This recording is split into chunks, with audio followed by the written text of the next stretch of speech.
নাম কি? আপনার নাম কি? বাবার নাম কি? বাসা কোথায়? এই কাজে কতদিন ধরে আছেন আপনি? মানে কতদিন ধরে আছেন? আজ এখানে এই দোকানে ঢুকলেন? আমি তো ঢুকিনি, ও ঢুকছে। আপনি কি করছিলেন? আপনি পাহারা দিচ্ছিলেন? আপনাদের সাথে আর কিরা কিরা আছে? কেউ না। না, কতদিন ধরে কাজ করেন? পাংশা বাড়িতে এখানে কোথায় থাকেন রাত্রিবেলা? বাড়িতে আছেন? কিসে আছেন? বাসের টিকিটটা কি? আপনার নাম কি? বাবার নাম কি? বাড়ি কানে? রাজবাড়ি। এর বাড়ি পাংশা, আপনার বাড়ি রাজবাড়ি। আপনাদের সাথে পরিচয় হলে কি করে? হ্যাঁ, কাজের থেকে। কতদিন ধরে কাজ করেন? বলেন।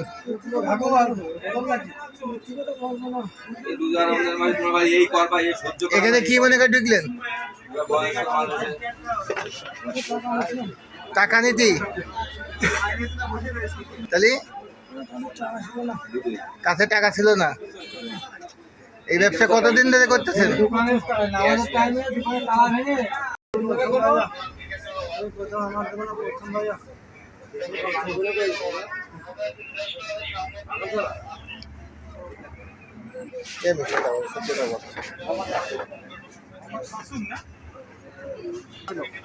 যন্ত্রটা কেউ একজন নিয়ে গেছে, এটা দিয়ে চাপ দিয়ে। এই ডোরটা কি আপনার কি তালা মারা ছিল?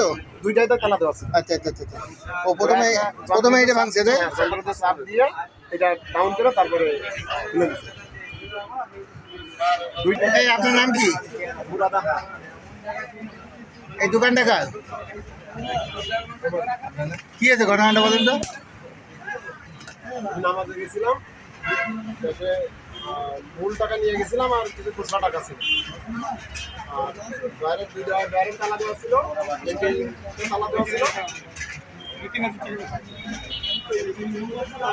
2000-3000 মতো এরকম ছিল খুচরা টাকা। তারপরে তালা দিয়ে আমি নামাতে গেছি। এরপরে এক কাস্টমার এসে প্রোডাক্ট করেছে, ওরা বলছে যে উনি নেই, উনি আসবে পরে, আপনারা পরে দিন। এরপরে তালা ভাঙার আওয়াজ শুনে ওনারা পাশে দাঁড়াইছে। দুজনে বলাবলি করতেছে যে নিশ্চয়ই চুরি করতেছে, তারা একটু ওয়েট করছে। এরপরে টাকা ক্লোজ করে নিয়ে বেরোয় যাচ্ছে। এই মুহূর্তে এরা কি দুইজনের ভিতরে ছিল? লাভ দিয়ে বেরোয়ার সাথে সাথেই ধরছে। ভিতরে থেকে ধরে নি, যে ভিতরে থেকে ধরলে বলবো। আপনি কি এইভাবে কি খুলে ফিরে যান সবসময় নামাজ পড়তে? কাস্টমারটা কই? কাস্টমার চলে গেছে। তবে আপনার এখান থেকে কত টাকা নিচ্ছে তোরা? খুচরা টাকা ছিল 10, 20, 50 এরকম।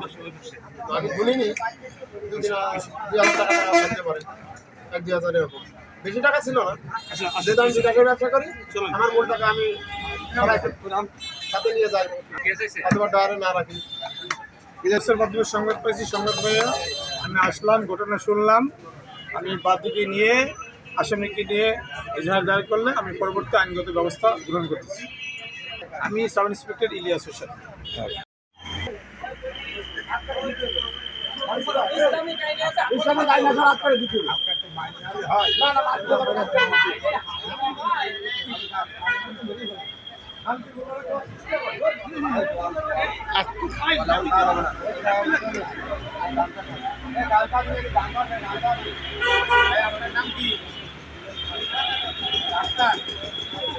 এই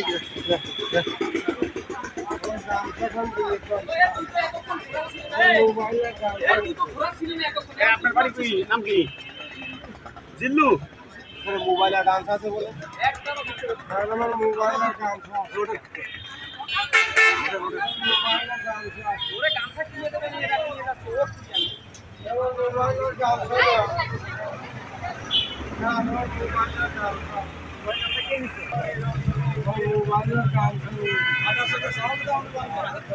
আমার মোবাইলের গামছা